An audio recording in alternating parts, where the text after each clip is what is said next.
मित्रों, जय हिंद, जय भारत। भाइयों बहनों, फिजिकल शिक्षण तो असंभव सा लगता है, तो इस वर्तमान परिदृश्य को देखते हुए ऑनलाइन शिक्षण की जो व्यवस्था है, उस ऑनलाइन शिक्षण को सुचारू रूप से चलाने के लिए हम सब जी जान के लगे हुए हैं। आप सबका सहयोग, अभिभावकों का सहयोग एवं शिक्षक अपनी तैयारी के साथ में आपको समय समय पर शिक्षण की प्रत्येक गतिविधि से अवगत कराता हुआ अपने वीडियो को जारी करते हुए ऑनलाइन शिक्षण को जारी रखता है। आपके घर तक शिक्षण व्यवस्था पहुंचे, इसके लिए शिक्षक अपने तन और मन से आपको समय समय पर सूचित करते हुए वीडियो शिक्षण के माध्यम से आपकी शिक्षा व्यवस्था को जारी रख रहा है। आप भी सहयोग करते रहिए और वीडियो के द्वारा शिक्षण व्यवस्था को प्राप्त करते रहिए। मित्रों, आप सब साधुवाद के पात्र हैं।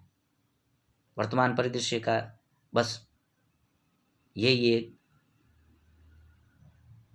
जो माध्यम है, उस माध्यम के द्वारा हम शिक्षा प्राप्त कर रहे हैं।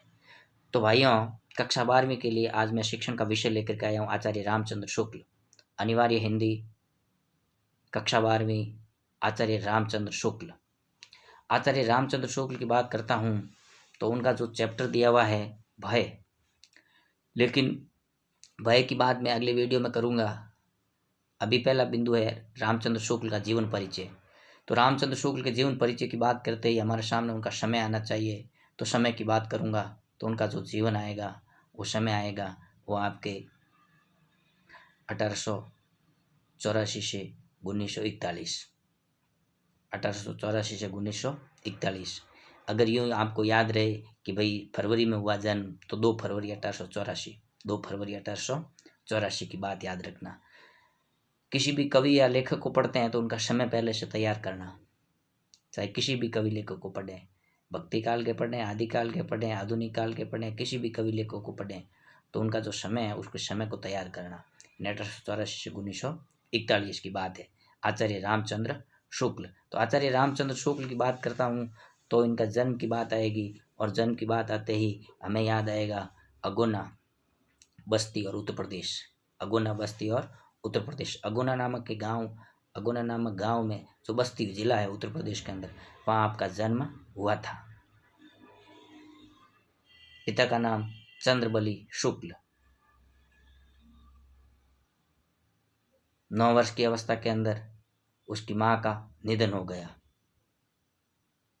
पिता ने दूसरी शादी की। विमाता ने उनके जीवन के संघर्षों की कड़ी को और मजबूत बना दिया। यानी कि 9 वर्ष की अवस्था में उनकी माता का निधन हो गया, तो पिताजी ने दूसरी शादी कर ली, और फिर दूसरी शादी की तो विमाता बच्चे का कितना ध्यान रखती है, तो उनका जो जीवन था, उनके सामने से उनके संघर्ष में कहानी, जिस जीवन की संघर्ष की कहानी हो, वह बच्चा कैसा होगा। हम उसको पढ़ते हैं आचार्य रामचंद्र शुक्ल को, तो हमारे सामने सबसे पहली बात आती है कि भाई आचार्य रामचंद्र शुक्ल को हम इतना कैसे जानते हैं। तो इतना जानने से पहले हमें थोड़ा पहले पूर्व में जाना चाहिए। तो भारत के हिंदी साहित्य के इतिहास की कड़ी को याद करते हैं तो आचार्य रामचंद्र शुक्ल याद आएगा ही आएगा। जो विद्यार्थी हिंदी का है, जिसको हिंदी के साहित्य की जानकारी करनी है, जिसको हिंदी पढ़नी है, जिसको आचार्य रामचंद्र शुक्ल पढ़ना है, जिसको हजारी पढ़ना है, तो हिंदी साहित्य के इतिहास की जानकारी अवश्य होनी चाहिए। हिंदी साहित्य के अंदर चमकते हुए सितारे के रूप में आचार्य रामचंद्र शुक्ल और हजारी प्रसाद द्विवेदी का नाम आता है। आचार्य रामचंद्र शुक्ल और हजारी प्रसाद द्विवेदी सितारे के रूप में चमकते हुए सितारे बताए गए हैं। जैसे कभी आपने पढ़ा होगा, सूर सूर तुलसी शशि उड़गुन केशवदास, अब के कवि खद्योत्सम, कभी पढ़ा होगा। सूर सूर सूरदास को काव्य का, सूरदास को उस समय की भक्ति काल के अंदर सूरदास को, कवि सूरदास को सूर्य के समान बताया, तुलसी को चंद्रमा के समान बताया, तो ये भी सितारों से कम नहीं थे आचार्य रामचंद्र शुक्ल जी। तो हिंदी साहित्य का इतिहास लिखा गया। हिंदी साहित्य का इतिहास सबसे पहले 1839 के अंदर लिखा गया। हिंदी साहित्य का इतिहास सबसे पहले 1839 के अंदर लिखा गया। कब लिखा गया? 1839 में। और 1839 में सबसे पहले लिखने वाला था फ्रेंच का बंदा, और वो फ्रेंच भाषा में उन्होंने इतिहास लिखा। गार्सा द तौसी ने। किसने लिखा? गार्सा द तौसी ने। किस भाषा में? फ्रेंच भाषा में। इस्तवार लिटरेचर एंदुई हिंदुस्तानी, इस्तवार लिटरेचर एंदुई हिंदुस्तानी, जिसका प्रकाशन 1839 में हुआ, जिसमें लगभग 70 कवियों का वर्णन किया गया। 70 कवियों का वर्णन। हिंदी साहित्य के इतिहास सबसे पहले किस भाषा में लिखा गया? तो फ्रेंच भाषा में। हिंदी साहित्य के स्टूडेंट के लिए बड़ी महत्वपूर्ण बात है, किस भाषा में? फ्रेंच भाषा में। फिर दूसरा इतिहास लिखा। पहला इतिहास तो लिखा आपके गार्सा द तौसी ने। दूसरा इतिहास लिखा शिव सिंह सेंगर ने। किसने? शिव सिंह सेंगर ने। और उन्होंने पुस्तक का नाम लिखा क्या? शिव सिंह सरोज। शिव सिंह सरोज, जिसका प्रकाशन 1883 माना जाता है। 1883। तो 1883 की बात आती है तो कभी कभी यूँ साथ में और भी किसी को याद करते रहना चाहिए। 1883 में किसका जन्म हुआ? तो चंद्रदास शर्मा गुलेरी जी का। याद करिएगा कभी कभी चलते चलते। 1883। तो मैं बात कर रहा हूँ 1883 में शिव सिंह सेंगर ने शिव सिंह सरोज नाम की पुस्तक लिखी, जिसके अंदर उन्होंने 1000 कवियों का वर्णन किया। पहले वाले में कितना किया? 70 कवियों का। किसने किया? गार्सा द तौसी ने। दूसरे में कितने कवियों का वर्णन किया? तो 1000 कवियों का। किसने किया? शिव सिंह ने, शिव सिंह सेंगर ने। किस में किया? शिव सिंह सरोज के अंदर। फिर तीसरा हिंदी साहित्य का इतिहास लेखन की बात आती है तो तीसरे में बात आती है जॉर्ज ग्रियर्सन की। किसकी आती है? जॉर्ज ग्रियर्सन की। जॉर्ज ग्रियर्सन, जिन्होंने हिंदी साहित्य के इतिहास को the modern vernacular literature and the modern vernacular literature of Hindustan, the modern vernacular literature of Hindustan, किसने लिखा? तो जॉर्ज ग्रियर्सन ने, जिसका प्रकाशन काल मानते हैं 1888। फिर चौथे की बात करता हूँ तो चौथा जो इतिहास लिखा था वो मिश्र बंधुओं ने लिखा, और मिश्र बंधुओं ने कुछ कालक्रम के अनुसार लिखा। मिश्र बंधुओं ने कुछ कालक्रम अनुसार इतिहास लिखा, हिंदी का कालक्रम अनुसार, और उसका प्रकाशन प्रकाशन काल माना जाता है 1913। अब मिश्र बंधु कौन थे? अब मिश्र बंधु 3 मिश्र बंधु थे। तो 3 मिश्र बंधुओं के नाम आते ही हमारे सामने कौन आएगा? तो नंबर 1 गणेश बिहारी, दूसरा है सुखदेव बिहारी, और तीसरा आएगा श्याम बिहारी। ये 3 मिश्र बंधु थे। उन्होंने मिश्र बंधु विनोद नाम की एक पुस्तक लिखी हिंदी साहित्य के इतिहास की। तो हिंदी साहित्य के इतिहास की कितनी बातें हो गई? तो हिंदी साहित्य के इतिहास की 4 बातें हो गई। पहला किसने लिखा? गार्सा द तौसी ने। दूसरा किसने लिखा? शिव सिंह सेंगर ने। तीसरा किसने लिखा? जॉर्ज ग्रियर्सन ने। और चौथा लिखा मिश्र बंधुओं ने। इन्होंने अपने इतिहास को जैसा इनके जैसे जैसे मिलते रहे कवि, वैसे वैसे इन्होंने वर्णन करते गए। लेकिन जो 5वां लिखा था, 5वां हिंदी साहित्य का इतिहास लिखा था, जो हिंदी शब्द सागर की भूमिका के अंदर, हिंदी शब्द सागर की भूमिका 1922,